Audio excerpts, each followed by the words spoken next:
The things that I disagree with Ben Shapiro most strongly on, and I just want to be clear, I don't hate Ben Shapiro at all. And we disagree, obviously, on the use of force, on Israel strongly, but that doesn't make me emotional. Ben is looking at the world from a completely different perspective, which I reject, but I'm not mad about it. What makes me mad is the way that he describes the United States as like this economic zone, totally divorced from the actual people who live there and their customs and their history and their instincts and their connections to each other and to regions, to physical reality. He has no regard for that at all, in the way that big companies have no regard for that at all. Like, shut up and freeze your eggs and get back to work. And I feel like that's dehumanizing. Doesn't quite describe that attitude. It's an attitude that doesn't see people as human and in the service of what? Making money? I mean, it's everything about that I dislike. I feel like that's never challenged on the right. Increasingly, it's not challenged on the left either. It used to be big time. Less and less, but certainly on the right, anyone who challenges it is derided as a socialist. I'm not quite sure what that means. I don't think I'm a socialist, never have been. But I don't think that we should tell people that they have no right to live in the town where they were born. Like, okay, so who are we serving here? What is the point of this exercise? To maximize profits to you? Like what? I don't know. Like, what is that? Everyone's flattering Mamdani by saying, well, he did talk a lot about affordability.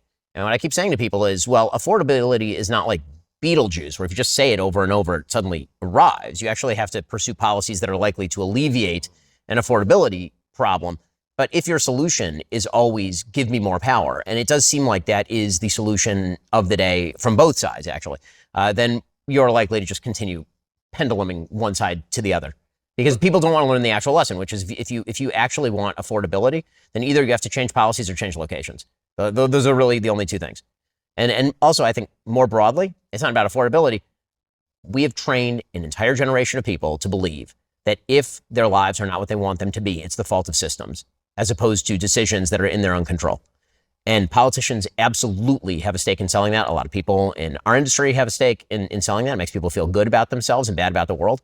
And the reality is, if you want a better life, you should feel better about the world and worse about yourself until you actually, go do the right things. I broadly, generally speaking, as a matter of principle, agree with you. But I mean, I was looking around at property prices, real estate prices in New York.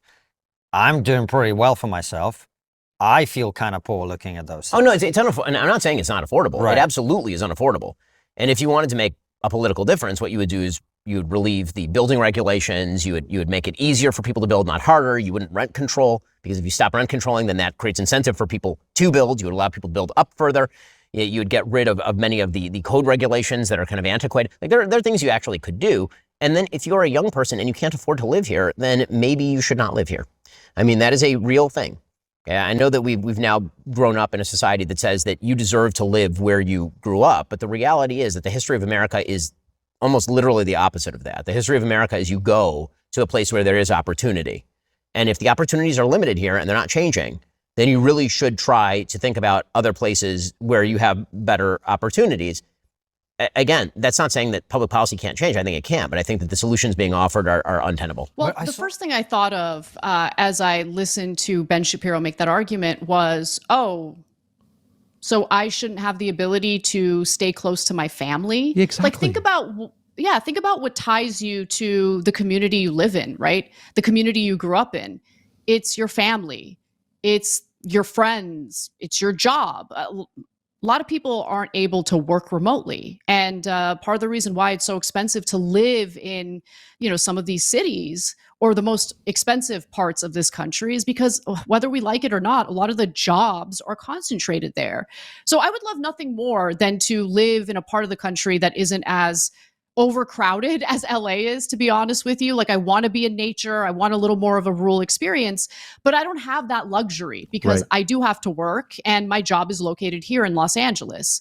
And any other media job I want, unless I work for myself, is going to be in a big city like New York. So it's just this really interesting idea. Like, I don't think most Americans are walking around feeling entitled. Like most Americans aren't thinking to themselves, hey, you know what? I'm a bum and I sit on the couch all day and I don't make any money, but I deserve to live in a multi-million-dollar mansion paid for by the United States government. No, there are countless Americans in this country who work more than 40 hours a week and still can't make ends meet. Something is broken in this system, and putting the onus on Americans and making them out to be lazy bums is what offends me the most, to be honest. I agree with me, as a famous man once said. So, as you will note there, I am offering two specific things for people to do. One is change the public policy where you're at. If you're in New York, change the public policy so that the public policy is better, alleviate some of the problems that you have with affordability by doing all the things that I'm talking about right there. And then I say that as an individual human being, if you are upset with the public policy and you feel like it's not going to change anytime in the near future, and that your life is being ruined by that public policy, you're left with two choices. One is to sit there and be miserable and fulminate against a system that is not changing. Again, if you can change the system, great, do it. Vote out Mamdani. Vote out the bad city council. Vote in somebody who understands basic economics and isn't a third worldist socialist. Do all those things. Great. Stay and fight. I did this in California for years. And then there came a point where I realized California was never going to provide me the public policy backdrop for a successful life, the kind of life that I wanted to live. And so I moved. And again, that comes with costs. I'm not pretending that moving doesn't have costs. And when I moved, I made sure that, I'm lucky. I was able to, my parents were able to move with me. Our in-laws were able to move. A couple of sisters were able to move. We were able to take our entire family, which at that point was actually geographically disparate, and move into the same area. No one has talked more publicly about the importance of having a supportive family structure near you than I have. It is also true that if you're a young person, a 20, 21-year-old, 22-year-old, and you're not finding successful conditions in the city, and those conditions are not likely to change, if you want to seek happiness, you can either get angry at the system that's not going to change, which will not make your life better, or you can do the things that are in your control, like maybe looking outside of New York City. This seems fairly inarguable to me. That is not an argument for, quote unquote, abandoning the city or abandoning your principles or anything like that.